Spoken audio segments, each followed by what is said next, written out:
मुंबई की काली रात, एक हॉरर कहानी। मुंबई शहर हमेशा रोशनी और भीड़ भाड़ से भरा रहता है। यहाँ रात कभी थमती नहीं, लेकिन कभी कभी इस चमकते शहर में अंधेरा भी डरावना हो सकता है। यह कहानी है एक ऐसी काली रात की जिसने सबको झकझोर कर रख दिया। कहानी की शुरुआत रात के करीब 1 बज रहे थे। प्रिया अपने ऑफिस से घर लौट रही थी। वह एक मल्टीनेशनल कंपनी में काम करती थी और देर रात तक काम करना आम बात थी।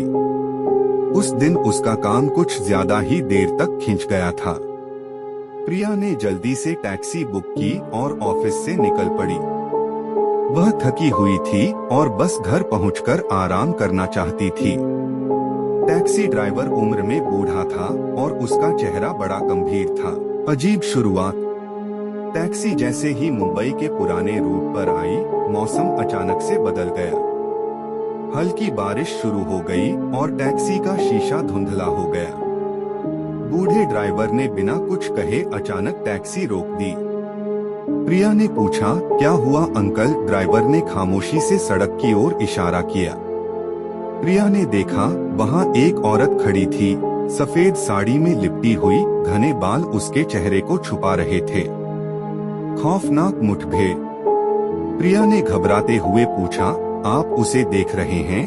ड्राइवर ने धीमी आवाज में कहा, यह कोई इंसान नहीं है, इसे नजरअंदाज करना ही बेहतर होगा। प्रिया ने यह सुना तो उसकी रूह कांप उठी। उसे लगा कि यह ड्राइवर उसे डराने के लिए ऐसा कह रहा है। लेकिन कुछ ही पल में औरत अचानक टैक्सी के सामने आ गई और हवा में तैरने लगी। उसकी आंखें लाल हो गईं। प्रिया चीख पड़ी, लेकिन उसकी आवाज गले में ही फंस गई। भयानक सच। ड्राइवर ने हिम्मत जुटाते हुए मंत्र पढ़ना शुरू कर दिया। औरत धीरे धीरे गायब होने लगी, लेकिन जाते जाते उसने एक भयानक हंसी छोड़ी और कहा, तुम मुझसे बच नहीं सकते। टैक्सी तेजी से चल पड़ी। ड्राइवर ने बताया कि वह औरत एक बदला लेने वाली आत्मा है, जो इस रास्ते पर अकेले यात्रियों को अपना शिकार बनाती है। अंत। कुछ देर बाद प्रिया अपने घर पहुंच गई। उसने अपनी जान बचने पर भगवान का धन्यवाद किया। लेकिन उस रात के बाद भी जब वह उस रास्ते से गुजरती है, उसे लगता है कि कोई उसकी परछाई के साथ चलता है। कहते हैं, मुंबई की वह काली रात कभी किसी का पीछा नहीं छोड़ती। क्या आप उस रास्ते पर जाने की हिम्मत करोगे? कुछ दिन बीत गए, लेकिन प्रिया के मन से उस रात की घटना का डर नहीं गया। वह हर रात सोने से पहले उस खौफनाक औरत का चेहरा याद कर सिहर उठती थी। उसके घर की खिड़कियां अचानक अपने आप बंद हो जाती थीं और कमरे में अजीब सी ठंडक फैल जाती थी। प्रिया ने यह सब अपने दोस्तों को बताया, लेकिन उन्होंने इसे उसकी थकान और दिमागी वहम कहकर टाल दिया। एक रात प्रिया अपने बिस्तर पर लेटी हुई थी। उसे लगा जैसे कोई उसके कमरे में चल रहा हो। उसने उठकर इधर उधर देखा, लेकिन कुछ नजर नहीं आया। तभी खिड़की पर अचानक दस्तक हुई। प्रिया ने धीरे से पर्दा हटाया, लेकिन बाहर कोई नहीं था। अचानक उसके कानों में वही भयानक हंसी गूंजने लगी जो उसने टैक्सी में सुनी थी। प्रिया डर के मारे चिल्लाई और उसकी आवाज सुनकर पड़ोसी भी आ गए। वह सबको यह बात बताने की कोशिश करती रही, लेकिन कोई उसकी बात पर विश्वास नहीं कर रहा था। उसे लगा कि यह सब केवल एक बुरा सपना था, लेकिन अगले ही दिन ऑफिस जाते वक्त उसका सामना एक और रहस्यमय घटना से हुआ। ऑफिस जाते समय उसकी नजर सड़क के किनारे खड़ी एक पुरानी हवेली पर पड़ी। वह हवेली बंद पड़ी थी और लोगों का कहना था कि वहाँ अजीब घटनाएं होती हैं। एक सहकर्मी ने बताया कि वह जगह पहले एक परिवार का घर थी, जिसे रहस्यमय तरीके से खत्म कर दिया गया था। कुछ लोगों का कहना था कि वहाँ एक औरत की आत्मा भटकती है, जो अपनों के साथ हुए अन्याय का बदला लेने के लिए वहाँ रहती है। हवेली के अंदर खड़ी वह औरत पहले से कहीं ज्यादा भयानक लग रही थी।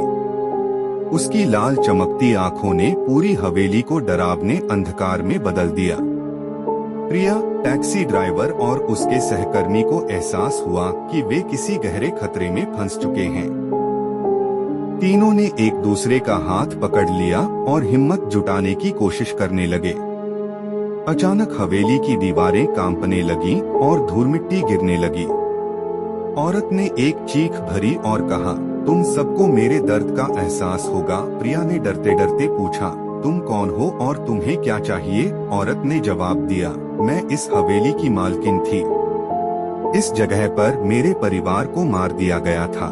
मैं उनके साथ हुए अन्याय का बदला लेने के लिए यहाँ बंधी हुई हूँ। हर रात मेरी आत्मा यहाँ भटकती है जब तक मुझे न्याय नहीं मिलेगा।